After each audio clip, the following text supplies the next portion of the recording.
So yesterday I made a ranked guide talking about how you can gain more RP in Season 15 of Apex Legends, whether you're in Rookie or whether you're in Masters. And today I want to talk a little bit more specifically about decision making. In this video, I'm going to show you a gameplay in which we had one decision that helped us go from negative RP to 300 RP, and we hadn't even won the game yet. 300 RP by the time we reached second place, and it's all because of decision making. I'm going to show you that decision, I'm going to show you what we did after that, why it was so important, and then how you can implement it into your games. If you find this content helpful, I'd appreciate it if you considered subscribing, and without further ado, let's get into the video.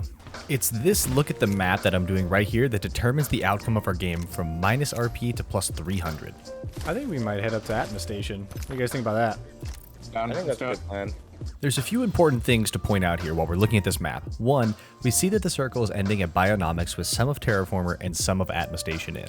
Two, I take a look at the top right and see that we have some KP and there's 8 squads and 20 people left. It's clear to me looking at this map that going to Atmos Station is the best possible choice, and I'll explain why as we see the rest of the gameplay and how this game plays out. Oh, there's a charge rifle to the right. Oh, they're above. Ooh, it's only round 2 closing. Let's totally just go up the zip and shoot him in the back. Notice here that because it's only round 2 closing, the storm isn't going to hurt us that much, so we decide to go up through the storm and shoot them in the back, essentially clearing out our back while fighting out of the storm, which is something that most teams simply don't expect, especially when they're in the middle of a fight. The last thing they expect is to get shot and third party inside the storm. Seer, sir. I'm dropping on Seer. 90. Dead. Where's the last guy? Ping? Pings? Other guys ran. That moment right there is why timing means everything for an Apex Predator player. We knew that we had the advantage, we saw a man down, and we immediately dropped to make sure that we griefed them as our third party. Same here, we see that Zebra actually got a knock onto this opposing team that we're fighting, so without any wasted time, no looting, we are going in and making sure that we capitalize off our man advantage and take the fight immediately. The timing is so important, and the quicker you can do this, the better you can make decisions quickly. That's when you'll find more success. Yeah, we need that. We need those scans. Nade, watch out. I'm ulting closers. Ulting closer. C, run forward, run forward, run forward, C, run forward, C.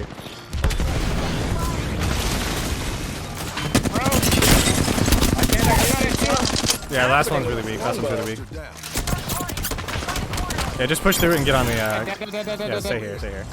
You can see we're starting to get third-partied already, but we can point out that the best thing to do is actually to push forward and take the spot that the other team was holding where we just killed them, instead of running backwards. If we run back, we'd be exposing ourselves through the choke. Here, we can use our Newcastle shields, we can use our Bangalore smokes, we can loot and reset and be ready to fight once again, because this fight's going to happen very quickly. On one. One's right there, Ryzen. Do we have an ult or anything to just give us cover? On my right here. I killed the Pathy, I killed the Pathy. I'm helping you 1 second. Octane's broke! Knocked! Don't die, don't die, don't die. Someone else here? What the hell? I killed the Pathy over here. Well, Where's not the Horizon at? I'm healing. I need you. Oh, right here. Yeah. Scan or ping? Where is he? Yep. Oh my gosh, I got to shoot somebody. Now, while the teammates' comms definitely didn't sound like it, we did a pretty good job of keeping our composure while the third party came. As you guys saw, we just took fights back to back to back to back, very, very quickly. And the important thing to do is to keep your head cool and know what decisions you should be making, and just continue to make the smartest plays you can to get damage while not getting knocked. You heard me mention it. Getting knocked is the most devastating thing you can do in this game.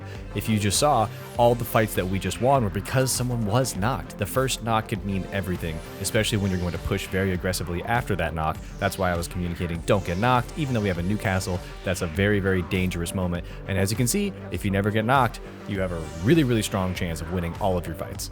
That may seem like dumb and obvious advice, but it really is true. As soon as one person gets knocked, even if you're able to revive them again, it's devastating for your chances to win the fight. You might get third party, the fight gets prolonged. Getting knocked is one of the worst things that can happen to you in this game, and because none of us got knocked ever during those fights, we ended up winning every single one of them. The other team's definitely a solo. They just ulted already, that's terrible.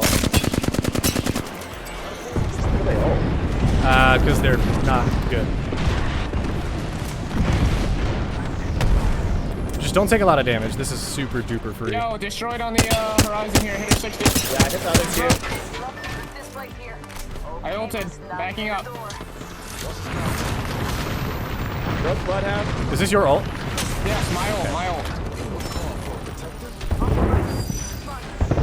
That tick, they're stunned. Nearly killed Horizon. Nearly killed Horizon. This is worth pushing. This is worth pushing. Gibby's left. Gibby's one.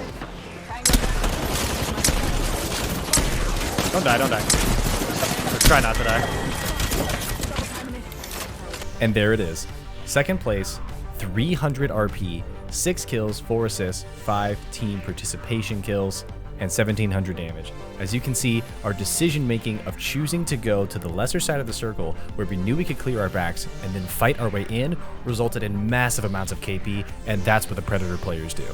And there you have it. We chose to go to Atmos Station, and that one decision led us from minus 13 RP to plus 300 RP in a very quick, snowballing fashion where we were able to continuously use our momentum against other teams, fight them off of third parties, loot, reset, and be able to win fights over and over and over again. It's typically pretty smart to fight with your back to the ring because it's pretty unlikely late in games that a team is going to rotate through a really painful storm to third party you, meaning you know that everyone is in front of you and it gives you great opportunities to capitalize off some really good timing as you saw us do time and time again and make sure we win those fights. As long as you're avoiding getting knocked, this strategy works very, very well.